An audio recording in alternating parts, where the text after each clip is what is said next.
Fluent Spanish Express Podcast, episodio número 115.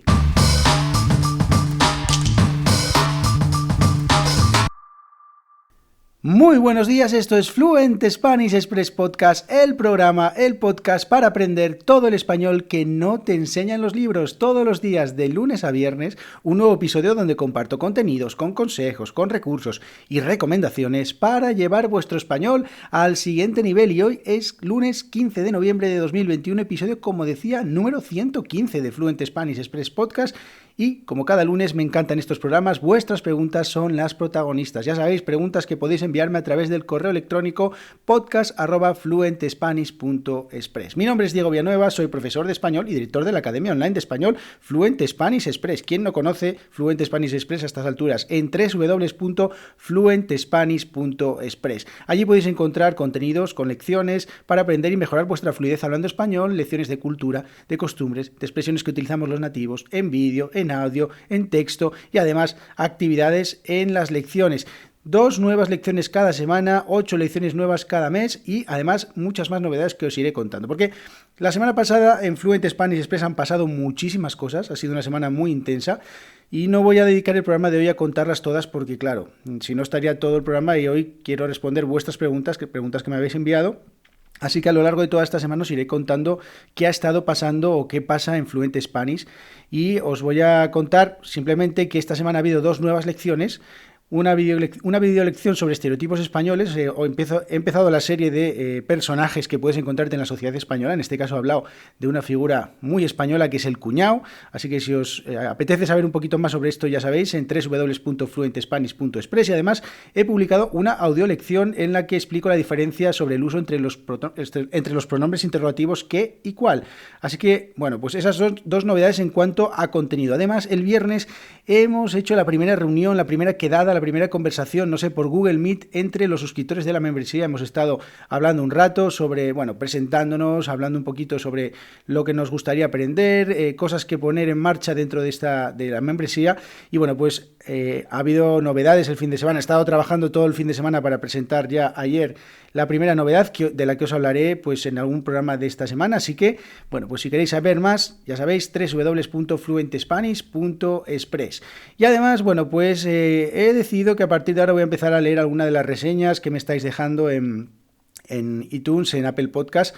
Siempre os digo que muchas gracias a todas las personas que me dejáis vuestras valoraciones, son muy, muy, muy, muy importantes porque ya sabéis cómo funcionan estas cosas de los algoritmos, que si recibes puntuaciones, te muestran a otras personas que pueden estar interesadas en tu podcast y al final, claro, más personas llegan a escuchar el podcast.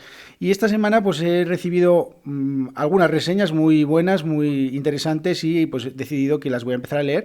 Y tú, si estás escuchando este programa, al final del programa, también puedes escribirme unas líneas, 2, 3 líneas. Mira, por ejemplo, Marco nos dice: los contenidos de Diego son variados y entretenidos, me encantaron especialmente las entrevistas a estudiantes de español.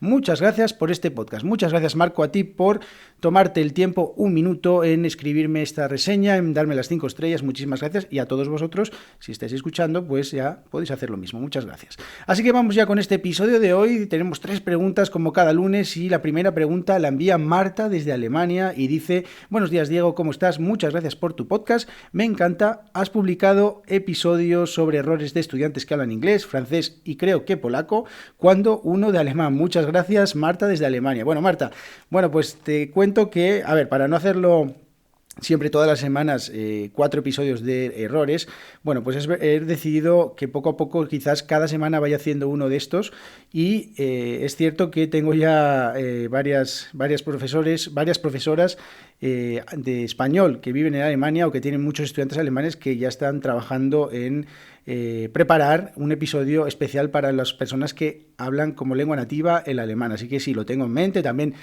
tengo en mente el portugués, tengo en mente el ruso, muchas más. Así que, también os digo una cosa, si queréis que haga un episodio con un profesor sobre errores de estudiantes de algún idioma, de vuestro idioma nativo, que no está todavía hecho, podéis escribirme un email y, perfectamente yo voy a buscar un profesor, o incluso si sois profesores de español y tenéis estudiantes de una nacionalidad o de una lengua nativa que no se ha hablado, de la que no se ha hablado en el podcast, pues me escribís y también pues podemos hacer un episodio sobre eso. Así que, bueno, pues muy pronto, los errores más comunes de estudiantes de español, de estudiantes de habla alemana. Así que, bueno, pues muy pronto, Marta. Así que, perfecto.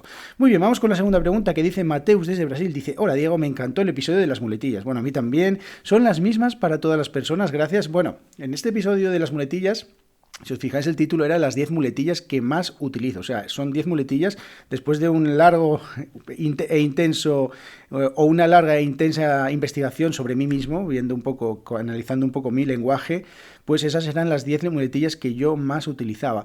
Eso no quiere decir que las muletillas sean iguales para todo el mundo. Yo os decía en el episodio que, pues dependiendo un poco de los lugares, se utilizan unas u otras. Es cierto que por zonas regionales hay muchas muletillas que coinciden porque, bueno, pues ya sabes cómo es esto. Son palabras además que son muy pegadizas, son fáciles de que una persona las escuche y las repita por costumbre. Entonces, bueno, pues se pegan muchísimo. Pero, no sé, por ejemplo, en Argentina está el che, está pibe, está en Colombia parce. Bueno, hay muchísimas muletillas que se utilizan que no tienen, bueno, en España no se utilizan. Y también, incluso en España, muletillas que se utilizan en el sur, en el norte.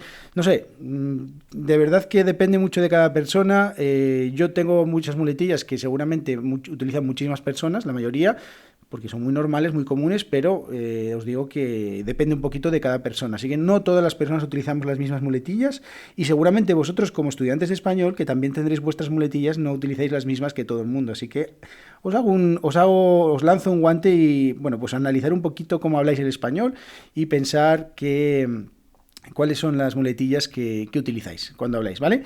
Bien, por último, Silvia desde Polonia pregunta, hola Diego, ¿qué tal? El otro día dijiste que estabas estudiando polaco. Sí, estoy estudiando polaco. ¿Qué es para ti lo más difícil? ¿Qué consejo puedes dar a una persona que es nivel intermedio para mejorar? Muchas gracias, Narracie. Bueno, Narracie es hasta luego en polaco, si no me equivoco, cuidado. Silvia desde Polonia. Bueno, pues sí, Silvia, sí, estoy estudiando polaco, sí. Lo que pasa que, a ver, estoy en una fase muy inicial. ¿Qué es lo más difícil para mí del polaco? Bueno, para mí, desde luego, la pronunciación, claro, porque hay muchísimas palabras, muchísimas letras, muchísimas sonidos que nosotros no utilizamos. Hay que entrenar un poquito la boca, la lengua para el sonido cuando lo haces. Porque, bueno, esto como en todos los idiomas, cuando muchas veces tenemos dificultades a la hora de pronunciar una palabra porque no estamos acostumbrados en nuestra lengua nativa a producir ese sonido. Entonces, claro, es como tú si llevas, no sé, 28 años, 30 años entrenando a fútbol, pues es normal que si intentas jugar al baloncesto, pues que no seas capaz ni de tirar la pelota a la canasta, ¿no?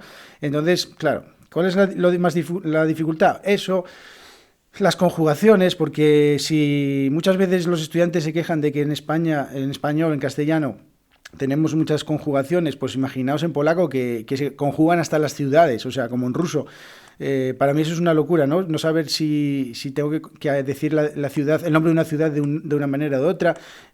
Bueno, yo qué sé, con el número 2, 17 conjugaciones, o sea, es una locura, pero bueno, la verdad tengo que deciros que es muy divertido aprender polaco.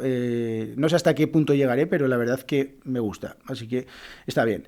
¿Y qué consejo puedes dar a una persona que es nivel intermedio para mejorar? Bueno, muchísimos consejos en realidad, no solo uno, sino, bueno, pues depende un poco de cada persona y los gustos. Yo siempre digo que en el punto, digamos, intermedio, bueno, ya desde el principio, pero sobre todo en el intermedio es muy importante que busquemos actividades o cosas que nos hagan disfrutar y que podamos meter dentro de nuestra rutina, porque al final decir, bueno, voy a estudiar todos los días una hora español, acaba siendo una tarea un poco tediosa.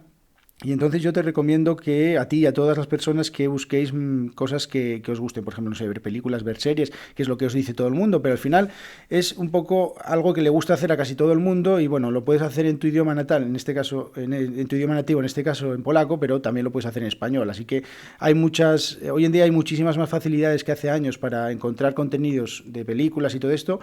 y bueno, también leer mucho, escuchar podcasts como este.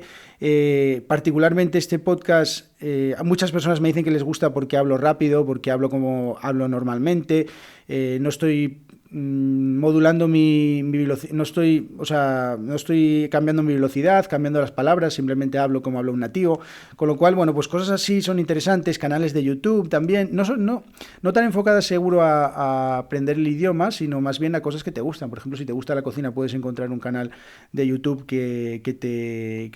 sobre cocina que te guste, bueno, muchas cosas que puedes hacer que te ayuden a mejorar tu español, a llevarlo al siguiente nivel. Y bueno, luego también hay una cosa que a mí que me parece muy, muy importante, y es el tema y eso es una de las cosas en las que hago hincapié en la Academia Fluent Spanish Express, es el tema de la cultura, el tema de las costumbres, el tema de las expresiones, porque yo creo que para estudiar un idioma no vale solo con estudiar un libro.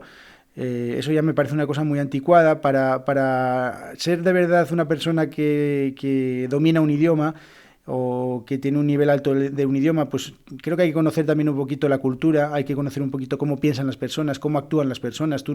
Bueno, puedes saber muy bien la gramática de un idioma, pero no sé, vienes a España y de repente te encuentras con un tipo de comportamientos que tienes que saber interpretar, que tienes que saber qué contextos se manejan aquí en España en determinadas situaciones, y eso pues no se estudia en un libro. Por eso todas las lecciones que publico en fluentespanish.express las enfoco todo a enseñar un poquito cómo vivimos los españoles, cómo pensamos, y de esa manera entender un poquito más el idioma, porque hay cosas que no se entienden con los libros simplemente, ¿no?